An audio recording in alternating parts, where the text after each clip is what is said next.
di Bu Faridotul kesulitan mencari rujukan, itu kembalikan ke situ. Coba kalau menyusun makalah atau nanti tesis itu carilah pemikir ekonomi Islam ya. Saya yakin mata kuliah itu sudah ada ya, entah di semester ini atau sebelumnya itu sudah Bapak Ibu sudah dikenalkan. Maka jangan lupa itu. Ya. Kemudian baru dicari pokok permasalahan apa yang akan dibahas. Ya, termasuk ini tadi tentang pertanggungjawaban keuangan negara. Itu Imam Al-Mawardi cukup membahas cukup mendalam itu. Dan kata-kata kunci dalam atau yang disampaikan oleh Imam Mawardi itu cukup cukup mendasar, cukup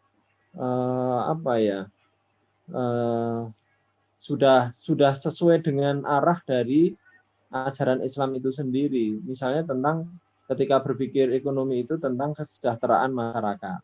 Ya, kesejahteraan masyarakat secara material maupun spiritual. Ya, kemudian dalam pengelolaan semacam ini keuangan negara itu juga sangat ditekankan tentang amanah gitu ya. Nah, amanah kemudian dalam pengelolaan negara itu ya harus diarahkan untuk mencapai tujuan bernegara itu sendiri. Nah, itu Imam Mawardi cukup menekankan itu. Nah, monggo nanti Bu Faridotul ya, itu mencoba untuk membuka itu. Juga ada tokoh-tokoh lain ya, meskipun ada sementara ini pemerintah sedang tidak suka tentang tokoh-tokoh atau gerakan Hizbut Tahrir misalnya. Tapi Hizbut Tahrir itu tokoh-tokohnya cukup banyak dikaji ya pemikirannya itu ketika memikirkan tentang negara. Ya. Di kenal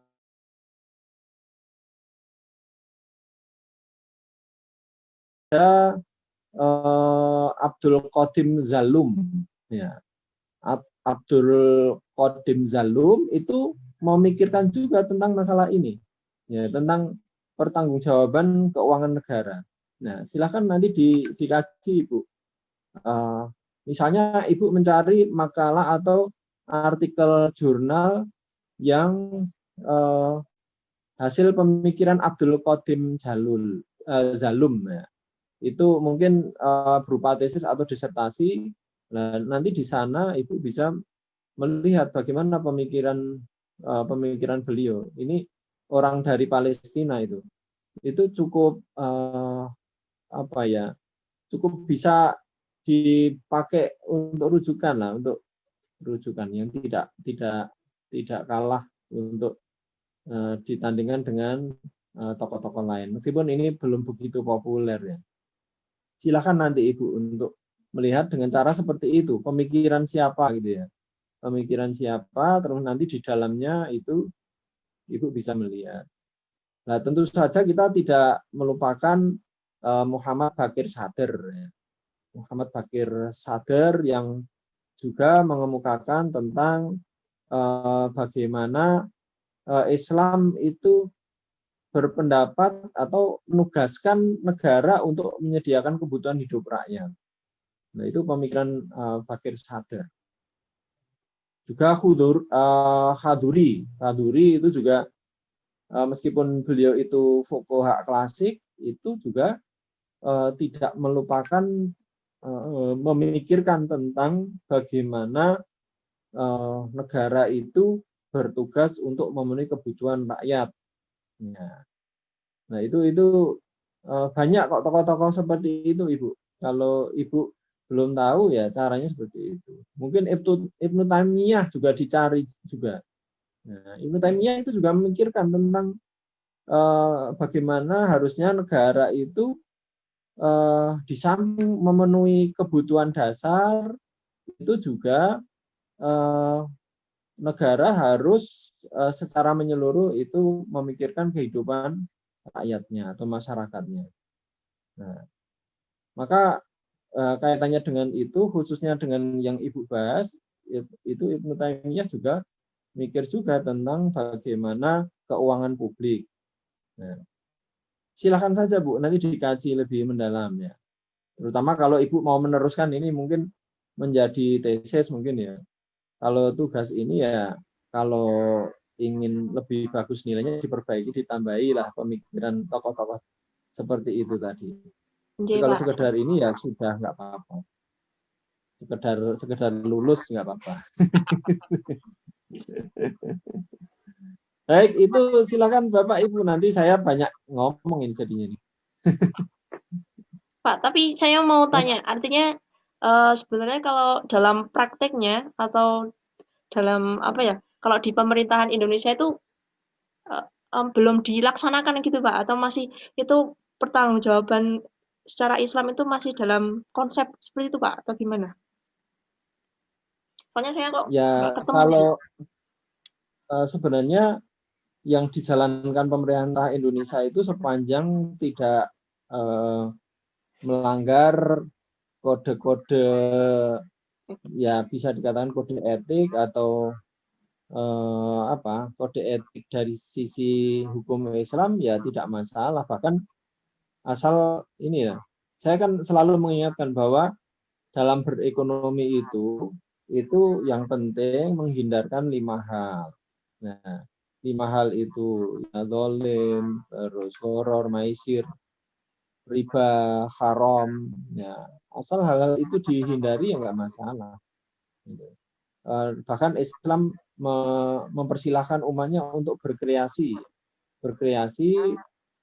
agar bisa mewujudkan kesejahteraan umat. Nah, itu yang penting di situ. Ya. Masalah konsep mau dikembangkan kayak apa, dengan sebutan apapun itu dipersilahkan saja. Seperti yang disampaikan oleh Bu Faridatul tadi sudah nggak masalah secara ini ya, secara kontekstualnya nggak masalah. Cuma kita kan juga perlu menyinggung Islamnya gitu Bu. Ya paling tidak hasil pemikiran tokoh-tokoh Islam bagaimana gitu. Itu saja. Ya. Dalam konteks makalah Ibu itu seperti itu. Harapan saya ya, menyinggunglah dari pemikir-pemikir ekonomi Islam itu bagaimana gitu. Gitu. Oke Pak, siap. Monggo yang lain. Pak Randy.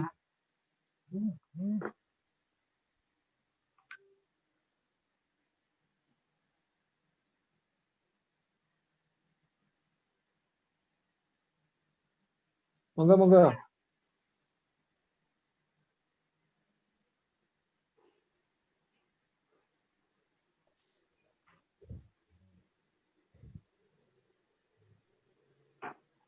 Mas Aditama, Oke, Pak. silakan.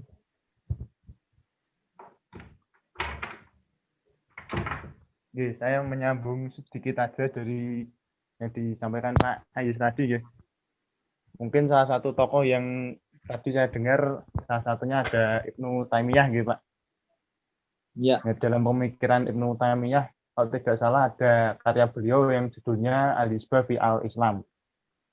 Nah, mungkin dalam tulisan Bu Farido nanti bisa ditambahkan mengenai tema itu, misalkan di Indonesia yang bertugas sebagai al-hisbahnya itu siapa, terus bagaimana relevansinya tugasnya mungkin dalam sistem pasar atau sistem perekonomian di Indonesia, tentu saja yang sesuai dengan Islam mungkin bisa dimasukkan atau ditambahi lah mungkin. Mungkin itu saja Pak, dari saya Pak. Ya, bagus. Jadi sudah menukik ini. Jadi langsung ke permasalahan ya, saran untuk Bu Faridoh tadi. Itu Bu, silakan ya, nanti hal seperti ini diperhatikan. Silakan yang lain.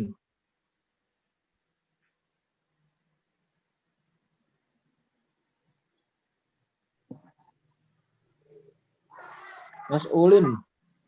Oke, mungkin ini pertanyaan dan juga sebagai masukan buat Bu Farida. Mungkin Bu Farida bisa menilai sebuah pertanggungjawaban di Indonesia, pemerintah di Indonesia mungkin dari segi aspek sisi baik itu keuangan maupun sosial, dan yang lain-lain. Kemudian dibandingkan dengan perspektif Islam itu seperti apa? Apakah pemerintah Indonesia ini secara perspektif Islam itu sudah sesuai dengan koridor yang sesuai syariat Islam? Kemudian ada beberapa yang mungkin perlu dikritisi oleh Bu Farida. Mungkin hal-hal tersebut bisa direkomendasikan menggunakan pemikir-pemikir Muslim, yang mana mungkin kan ada yang disebutkan tadi oleh Pak Aziz, mungkin dari Ibnu Taimiyah, Muhammad Abduh, terus Bakir Shadir, Al-Marwazi, dan yang lain-lain. Nah, itu mungkin kan banyak sekali pemikir-pemikir Islam mengenai kenegaraan seperti itu. Nah, diambil yang mana yang mungkin sekiranya dari pemikir-pemikir intelektual Muslim itu yang cocok digunakan di Indonesia itu seperti apa. Mungkin dari hal tersebut bisa menjadi sebuah rekomendasi untuk sebuah pertanggungjawaban seperti itu. Ya, Oke, terima kasih masukannya, Mas. itu ya Bu Menurut. Ya, bagus sekali masukannya teman-teman. Mas Pak Aziz, Hamdan ini yang belum bersuara. Pak Aziz, tapi maksudnya gini, dalam Islam itu sistem pertanggungjawaban itu apakah secara individual gitu Pak? Kalau contohnya keadilan, terus kemaslahatan, terus sebagainya itu kan lebih ke individual gitu Pak, lebih ke sifat gitu. Nah, tapi kalau secara organisasi gitu itu sebenarnya gimana Pak kalau secara Islam gitu?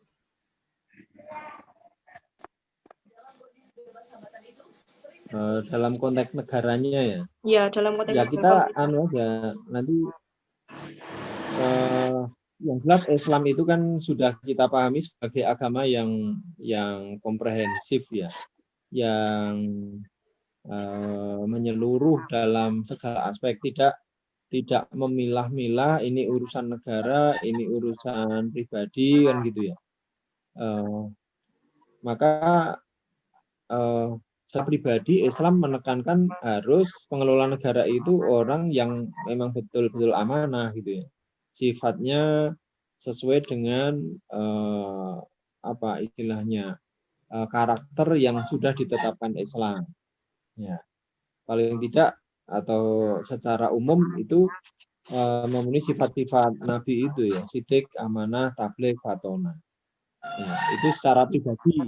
Nah, kemudian secara ini mestinya yang lain dulu ya. Secara dalam konteks negara, nah Islam sebenarnya juga sudah mengatur, cuma tidak sampai detail ya, tidak sampai detail. Bahkan masih debatable tentang negara Islam kan gitu ya. Tapi kita melihat bagaimana Nabi sendiri debatable itu artinya debatable tentang apakah ada atau negara Islam itu kan gitu ya. Tapi dalam praktek yang dilakukan oleh Nabi, kita bisa melihat bagaimana Nabi sendiri mempraktekkan waktu itu mungkin karena memang negaranya masih belum begitu luas, itu Nabi memperlihatkan sebagai sosok yang dominan ya. Artinya semuanya berpusat kepada Nabi. Nah, pertanggungjawabannya itu kepada Nabi gitu ya. Nah, baru ketika sudah mulai ada gubernur yang diutus untuk ke daerah tertentu yang sudah ditaklukkan Islam, itu kepemimpinannya diwakilkan kepada dia dan diberi hak otonomi. Nah, ini dalam pertanggungjawabannya secara umum kan seperti itu Islam itu ya. Tapi pusat kepemimpinan itu ada pada khalifah tadi itu. Kemudian bagaimana? Apakah sudah ada sistem yang seperti sekarang? Tentu belum ya. Tapi secara prinsip-prinsip itu sudah diberi gambaran oleh Nabi. Maka tadi Ibu, bisanya kita melihat hasil istihad. Misalnya di masa Umar bin Khattab misalnya, itu kan banyak sekali istihad yang dilakukan. Gitu ya. Istihad yang dilakukan dan itu bisa diikuti. Ya. kalau secara sebutan ya kita belum bisa menyamakan dengan sekarang, karena sekarang kan perkembangannya sudah sangat jauh dengan masa itu. Coba nanti ada nggak yang bisa mengemukakan di sini? Di Islam sendiri itu bagaimana? Ya. Karena pada prinsipnya itu sebenarnya kita diperbolehkan untuk beristihad, Ibu. Ya. Boleh beristihad sesuai dengan koridor yang sudah ditetapkan. Asal tidak melanggar koridor yang sudah ditetapkan itu, kita diperbolehkan. Ya. Itu jawaban saya secara umum seperti itu. Coba kalau nanti Ibu melihat pemikiran Zalum tadi, itu dia juga mengemukakan ada 3 prinsip utama itu dalam pengelolaan harta gitu ya misalnya. Itu ada 3 prinsip utama bagaimana tentang mendapatkan harta. Kemudian bagaimana cara mengelola harta atau yang kita sering mengenal tasarruf. Kemudian bagaimana cara mendistribusikan harta. Nah itu 3 pilar itu sebenarnya adalah pilar dalam Islam itu sendiri. Ya, tentang kepemilikan atau kalau biasanya kita mengenal istilah al-milkiyah gitu ya. Kemudian tadi tasarruf atau pengelolaan, kemudian yang ketiga distribusi harta.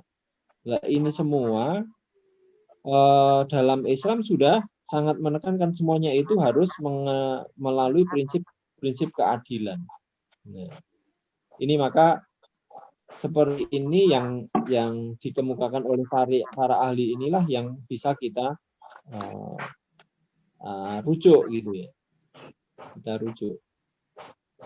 Coba nanti bisa dilihat lebih dalam lagi pemikiran yang tentang Baitul Mal misalnya.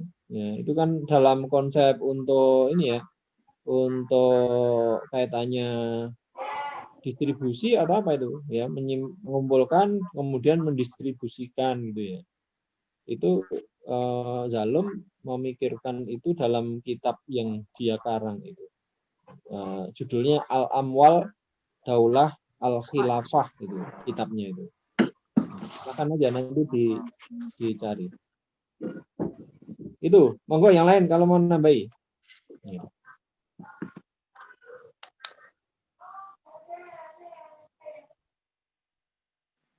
Mungkin Mas Hamdan sebagai praktisi Kementerian Agama.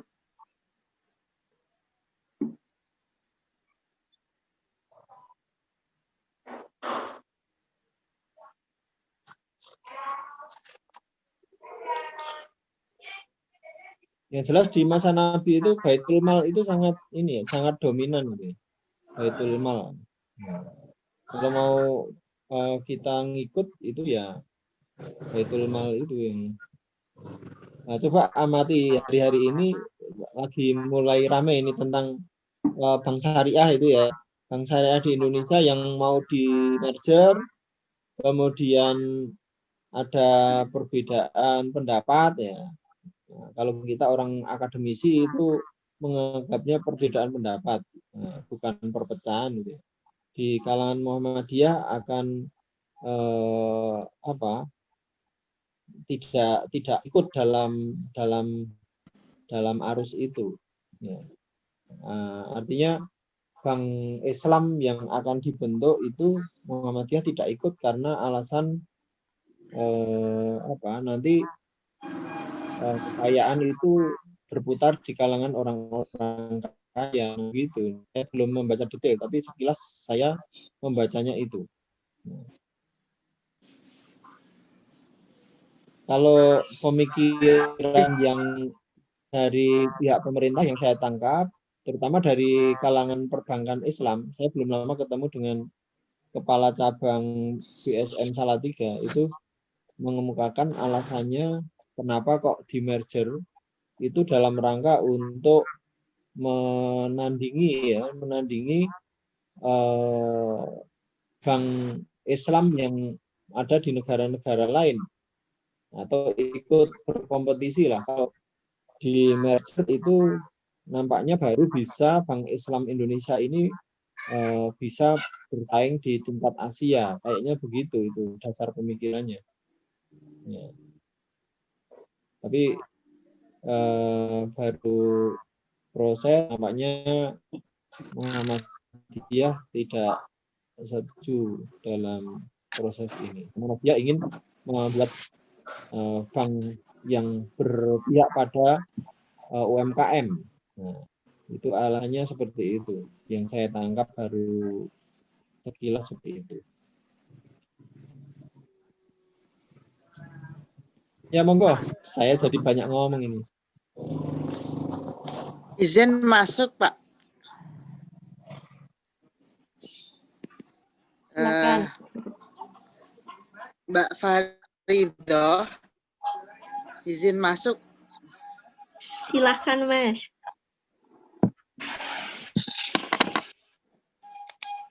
Kalau berdasarkan pengalaman itu,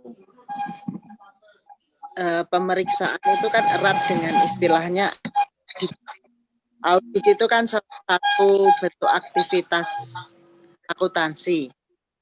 Nah, di situ biasanya kalau dari segi Islam itu dikaitkannya dengan surat Al-Baqarah yang ini loh, saya lupa itu. Jika kalian bertransaksi, maka jangan lupa catatlah. Nah, kemudian di situ juga disebutkan dengan persaksian dan pelaporan juga.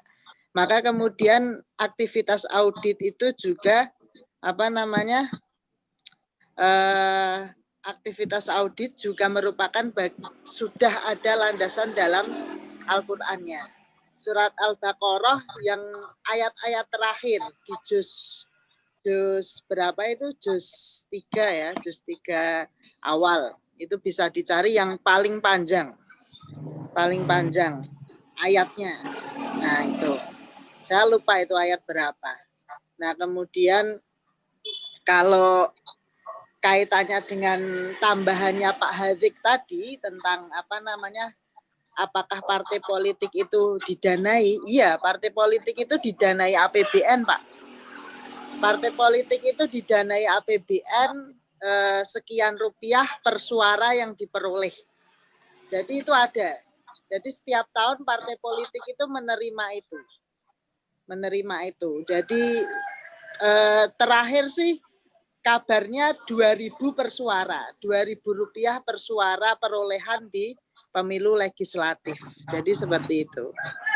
Mungkin itu sih tambahan dari saya tentang dari segi Islam itu bagaimana sih sistem audit itu. Nah, secara lembaga ya itu tadi surat Al-Baqarah yang terakhir itu tadi. Kalau secara personal ya kita pakai ini aja. Kita pakai ayatnya kullukum ra'in wa kullukum mas'ulun an ra'iyatih, kan seperti itu. Itu sih. Kalau secara individu pakainya itu, kalau secara institusional biasanya yang dipakai ayat-ayat audit itu ya Al-Baqarah yang terakhir-terakhir itu. Mungkin itu yang bisa saya sampaikan.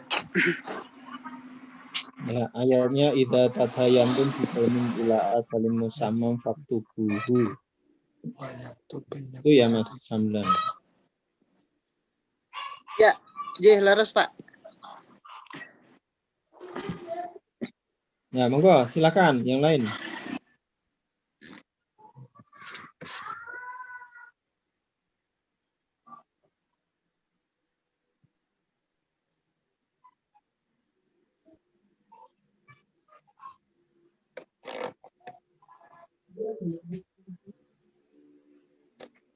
Pak, kalau yang di surat Al-Baqarah itu kan itu yang tadi disebutkan ayatnya itu kan intinya kan suruh menulis gitu kan Pak. Kalau kita utang ya ditulis, kita pinjam ditulis apa. Nah, tapi masalahnya kalau ya syarat mencatat. Kalau di prakteknya LPG-an gitu ya. LPG-an itu ditulis, Pak, tapi di markup dan lain-lain. Nah, itu masalahnya kan di situ. Kalau ditulis ya ditulis, cuma kan nulisnya kan nggak jujur gitu. Pengalaman sekali Mbak Farido. Pade Ya, iki Pak. Itu harusnya berapa jadi sekian cerdasnya ditambahin. manusia. Karena ada kewajiban dinolkan itu kan, Mbak.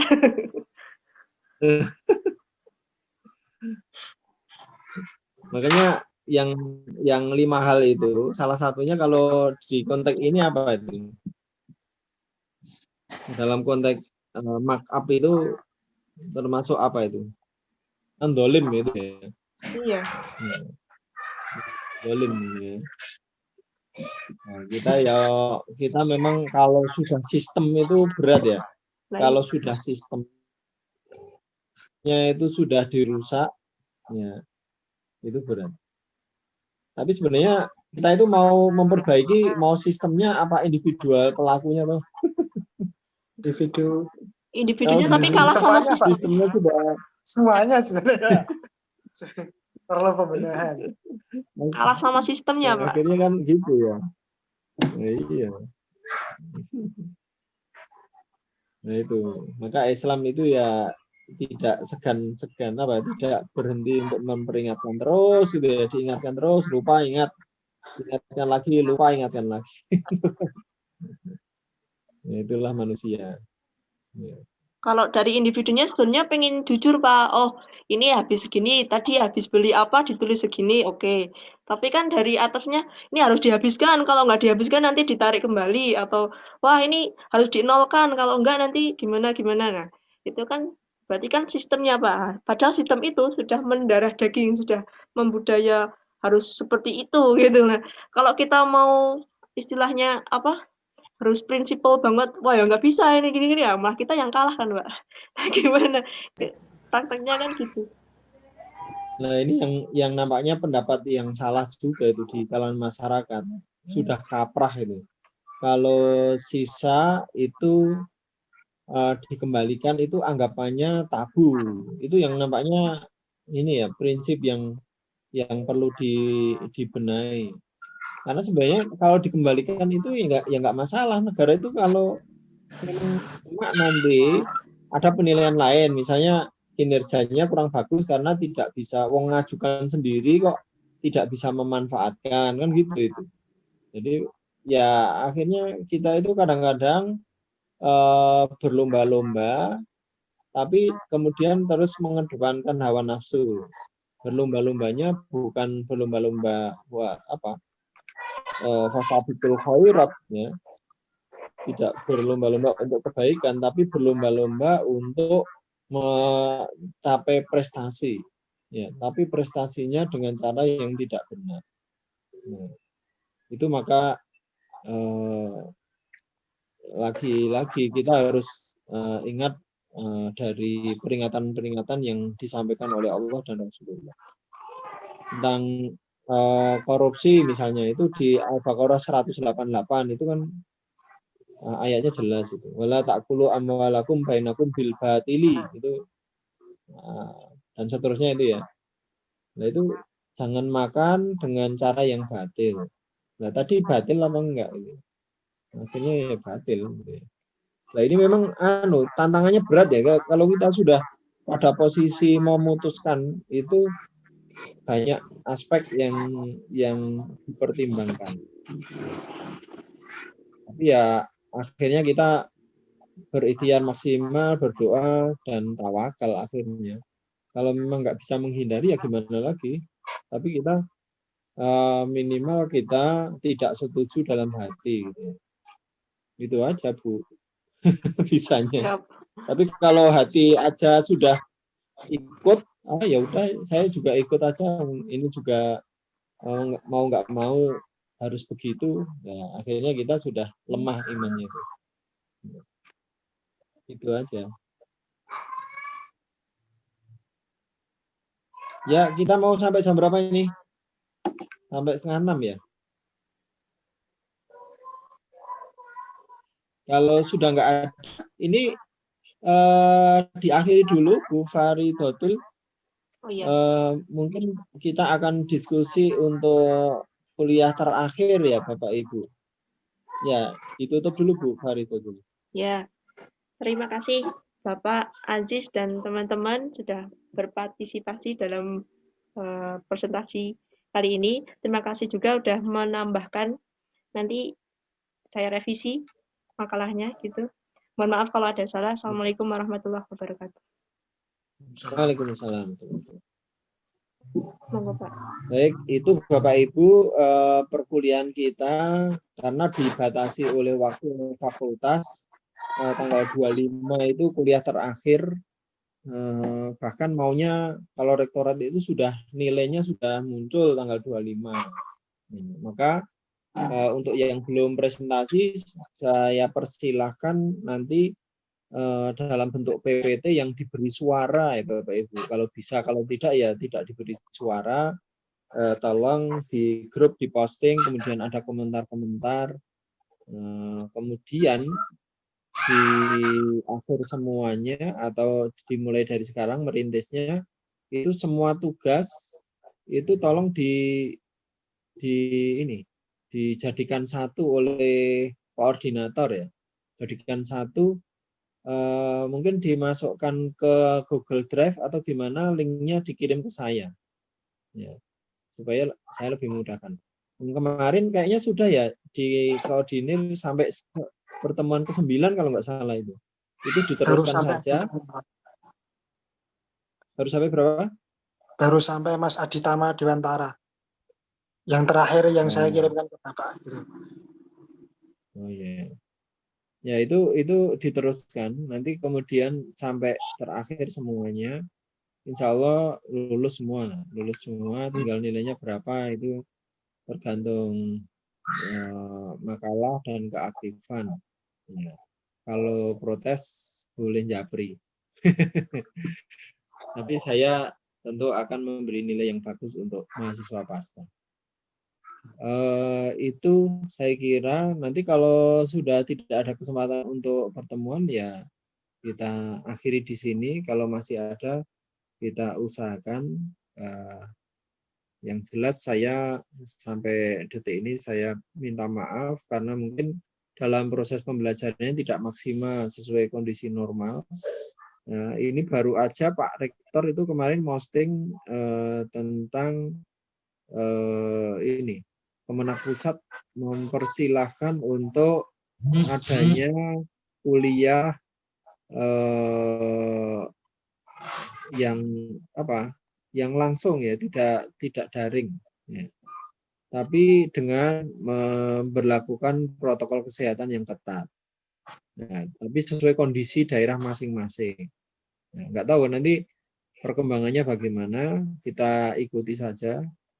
Yang jelas kita sudah menjalankan 1 semester ini dalam bentuk daring, sehingga mungkin ada hal-hal yang tidak maksimal, ya banyak sekali, terutama bagi saya. Oleh karena itu saya minta maaf.